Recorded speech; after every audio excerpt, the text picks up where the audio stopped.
Hello students, a very good morning. I am your teacher from Sanskriti Gurukulam School. How are you students? I hope you all are fine. Today I am going to take up subject Hindi. Hindi में आज हमारा है पाठ 10। पाठ 10 का नाम है उद्यमी लड़का। उद्यमी वाला उद्यमी नहीं, उद्यमी। क्या आप जानते हैं? सबसे पहले तो आप अपनी बुक का पेज नंबर 60 ओपन कीजिए और मेरे साथ साथ रीड कीजिए और मैं आपको समझाती हूँ। क्या आप जानते हैं उद्यमी पुरुष के लिए कुछ भी दुर्लभ नहीं है। यदि उसे उद्यम का क्षेत्र मिल जाए तो वह उसे अपनी मेहनत और विश्वास के बल पर उसे शिखर पर ले जा सकता है। उद्यमिता को बढ़ावा देने के लिए आज रोजगार सर्वधन योजना के तहत बैंकों द्वारा ऋण उपलब्ध कराए जा रहे हैं। साथ ही उद्यम का सही संचालन करने हेतु प्रशिक्षण भी दिया जा रहा है। प्रस्तुत कथा महान समाज सुधारक ईश्वरचंद्र विद्यासागर जी से जुड़ी है। एक बार वे अत्यंत गरीब किंतु उद्यमी और होनहार लड़के की 1 रुपये देकर मदद करते हैं। उद्यमी लड़का उस रुपये को नेक नियता और विश्वास के साथ व्यवसाय शुरू करता है और वह एक दिन भिखारी से व्यापारी बन जाता है। चलिए चैप्टर स्टार्ट करते हैं। ईश्वरचंद्र विद्यासागर एक महान व्यक्ति थे। वे बहुत बड़े विद्वान थे। एक बार वे बंगाल के बर्दनाम जिले में घूम रहे थे। रास्ते में उनको एक लड़का आकर खड़ा हो गया। ईश्वरचंद्र कौन थे? एक बहुत महान व्यक्ति थे। वे बहुत ही विद्वान थे, मतलब बहुत इंटेलिजेंट थे और वे बंगाल के बर्दनाम जिले में घूम रहे थे। रास्ते में उनको सामने से एक लड़का आकर खड़ा हो गया। अब वो उसने एक पैसा मांगा। विद्यासागर जी ने उसे लड़के को ध्यानपूर्वक देखा। वह दुबला पतला था, उसके वस्त्र फटे हुए थे, लेकिन उसके मुख पर चमक थी। विद्वान शब्द किसके लिए आया है? विद्वान शब्द ईश्वरचंद्र विद्यासागर के लिए आया है। विद्यासागर जी ने किसे व्यवसाय करने की सलाह दी थी? विद्यासागर जी ने उस लड़के को व्यवसाय करने की सलाह दी। विद्यासागर जी ने उस लड़के से कहा, यदि मैं तुम्हें 1 पैसा दे दूंगा तो तुम फिर उस दूसरों से पैसे मांगोगे, इसलिए मैं तुम्हें 4 पैसे देना चाहता हूँ। तुम उन 4 पैसों से कोई व्यवसाय कर सकते हो। यह सुनकर लड़का बोला, श्रीमान आप मेरे साथ मजाक कर रहे हैं। विद्यासागर जी शांतिपूर्वक बोले, बालक मैं मजाक नहीं कर रहा हूँ, तुम मुझे बताओ कि उन पैसों से क्या करोगे। लड़का बोला, मैं 2 पैसे के खाने की कोई चीज़ खरीदूंगा और 2 पैसे अपनी माँ को दे दूंगा। विद्यासागर जी ने फिर पूछा, यदि मैं तुम्हें 2 आने दूं तो तुम उन्हें कैसे व्यय करोगे? लड़का चुप हो गया, वह कुछ नहीं बोला। वह समझ गया कि यह महाशय मुझसे मजाक कर रहे हैं। वह चलने के लिए आगे बढ़ा।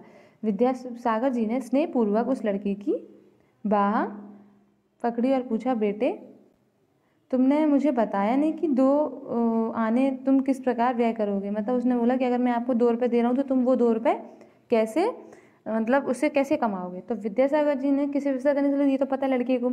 लड़के ने 4 पैसों की किस तरह खर्च करने को बताया कि 2 अपनी माँ को दूंगा 2 पैसे, और 2 पैसे मैं अपने खाने के लिए कुछ खरीदूंगा। Next page. लड़के की आंखें छलछलाईं। वह बोला, श्रीमान आप अवश्य एक गरीब लड़के से मजाक कर रहे हैं। विद्यासागर जी प्रेमपूर्वक बोले, मैं जानना चाहता हूँ कि तुम 2 आने किस प्रकार व्यय करोगे। किसकी आंखें छलछलाई? लड़के की आंखें छलछलाई। लड़का बोला, मैं 1 आने से चावल खरीदूंगा और बचे हुए पैसे अपनी माँ को दे दूंगा। विद्यासागर जी ने फिर पूछा, यदि मैं तुम्हें 4 आने दूंगा तो तुम उनमें से कैसे व्यय करोगे। लड़का बोला, मैं 2 आने भोजन का पर व्यय करूंगा, शेष 2 आने आम की टोकरी खरीदूंगा। मैं आम को 4 आने में बेचूंगा। इसी प्रकार फल का व्यापार करूंगा। इस काम में मेरी माँ सहायता करेंगी। लड़के का विचार जानकर विद्यासागर जी बहुत प्रसन्न हुए। उन्हें विश्वास हो गया कि लड़का उद्यमी और होनहार है, मतलब इंटेलिजेंट है बहुत, मतलब कुछ भी कर सकता है, वह अवश्य उन्नति करेगा। उन्होंने उस लड़के को प्रसन्नतापूर्वक 1 रुपया दे दिया। 1 रुपया पाते ही लड़के के चेहरे पर चमक आ गई। उसने विद्यासागर जी के चरण स्पर्श किए। विद्यासागर जी को किस बात का विश्वास हो गया? कि वह बहुत ही उद्यमी और होनहार लड़का है। कुछ वर्षों बाद विद्यासागर जी का पुनः बदनाम हुआ। वे बाजार गए, एक फल की दुकान के सामने से गुजर रहे थे। तभी उस फल की दुकान पर निकलकर एक नौजवान उनके सामने आया। उसने विद्यासागर जी को चरण स्पर्श किए, फिर एक नम्रतापूर्वक बोला, श्रीमान आपसे प्रार्थना है कि आप मेरी दुकान पर पधारने की कृपा करें। नवयुवक ने श्रीमान जी से क्या प्रार्थना की? कि आप मेरी दुकान पर पधारने की कृपा करें। Next page. विद्यासागर जी ने उस युवक को ध्यानपूर्वक देखा। उसके चेहरे पर चमक थी, उसका शरीर उसके चेहरा घटा हुआ था चेहरा, वह साफ सुथरे कपड़े पहने हुआ था, वह एक सुंदर और सजीला नौजवान था।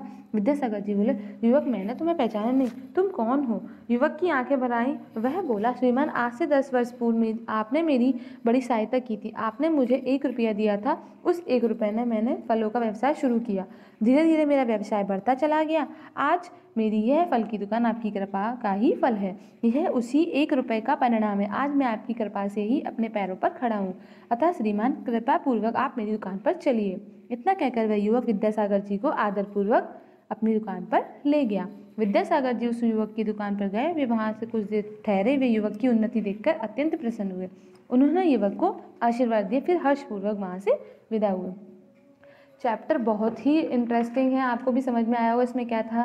विद्यासागर जी ने उस बच्चे को व्यापार करने के लिए 1 रुपये दिया। उस 1 रुपये से उसने अपने अंदर कितना इम्प्रूवमेंट लाया। उसने पहले व्यापार किया, फिर आय व्यय की व्यवस्था करी, फिर उसके बाद उसने सीखा कि मुझे, फिर उसके बाद एक वो बहुत बड़ा आदमी बन गया। और फिर 10 साल बाद जब वो फिर से उनसे मिला तो उसको बहुत खुशी हुई। इसीलिए हर 1 रुपये की बहुत कीमत होती है। तो आप ये ना जानें कि 1 रुपये से आजकल क्या होता है। बच्चों को ये चीज़ सबसे ज़्यादा लगती है कि 1 रुपये में आजकल कुछ नहीं आता है, लेकिन 1 रुपये की जो कीमत होती है वो वही जान सकता है जिस पर 1 रुपये भी नहीं होता है। और हमेशा किसी भी काम को करने के लिए हमेशा छोटे से ही शुरुआत करें, तब जाके हम किसी बड़े स्तर पर पहुँचते हैं। तो आपको चैप्टर समझ आया। अब आते हैं एक्सरसाइज पे। एक्सरसाइज में शब्दार्थ हमको दिए हुए हैं। हमको अपनी हिंदी की नोटबुक में शब्दार्थ प्रश्नोत्तर मैं PDF के माध्यम से भेजूंगी और आप उसको अपनी फेयर नोटबुक में कंप्लीट करेंगे। अब आते हैं एक्सरसाइज। सबसे पहला है शब्दों का उच्चारण करके पुनः लिखिए। तो ये तो आपको आता है, तो ये आपको खुद से लिखना है। Question answers. ईश्वर विद्यासागर जी कौन थे? ईश्वर चंद्र विद्यासागर जी एक महान व्यक्ति थे और वे बहुत विद्वान थे। विद्यासागर जी कहाँ घूम रहे थे? विद्यासागर जी बंगाल के बर्दनाम जिले में घूम रहे थे। रास्ते में उनको एक लड़का आकर लड़के ने विद्यासागर जी से क्या मांगा? लड़के ने विद्यासागर जी से 1 रुपये मांगा। लड़के को क्यों लगा कि विद्यासागर जी मजाक कर रहे? क्योंकि वो उससे बार बार एक ही प्रश्न पूछ रहे थे, इसलिए उनको उनकी बातें मजाक लग रही थी। विद्यासागर जी ने लड़के को 1 रुपये क्यों दिया? विद्यासागर ने लड़के को 1 रुपये उसका व्यापार करने के लिए दिया। विद्यासागर जी को क्यों प्रसन्नता हुई? उन्होंने उसने इतना अच्छे से काम किया कि उनका इतना नाम हुआ और उसने वो एहसान वो कभी नहीं भूला, इसलिए उनको बहुत खुशी हुई। आइए अब आते हैं अपठित गद्यांश। अपठित गद्यांश को रीड करके उनके क्वेश्चंस के आंसर मैंने लिखे हुए हैं और आपको अपनी बुक में फिल करना है। उसके बाद शब्दों के रूप बदलिए। परिश्रम ई, देखो बड़ी की मात्रा लगा दी, ऐसी मेहनती, उद्यमी, आलसी, क्रोधी और साहसी। ओके, अब है नेक्स्ट पेज। ईश्वर विद्यासागर जी के बारे में एक अनुच्छेद लिखिए। तो आपको इस चैप्टर में जो भी स्टोरी में समझ में आया हो, आप उसमें से भी एक छोटी सी कुछ लाइनें आप अपने बारे में अपने मतलब मन के अकॉर्डिंग लिखेंगे कि इसमें क्या दिया उनके बारे में। ओके बेटा, और आपको अपनी बुक फिल करनी है और कॉपी में प्रश्नोत्तर शब्दार्थ लिखने हैं और साथ में आपको चैप्टर को फिर से रीड करना है और समझना है। Okay student, so thank you so much. Stay home, stay safe, घर पर रहें, सुरक्षित रहें।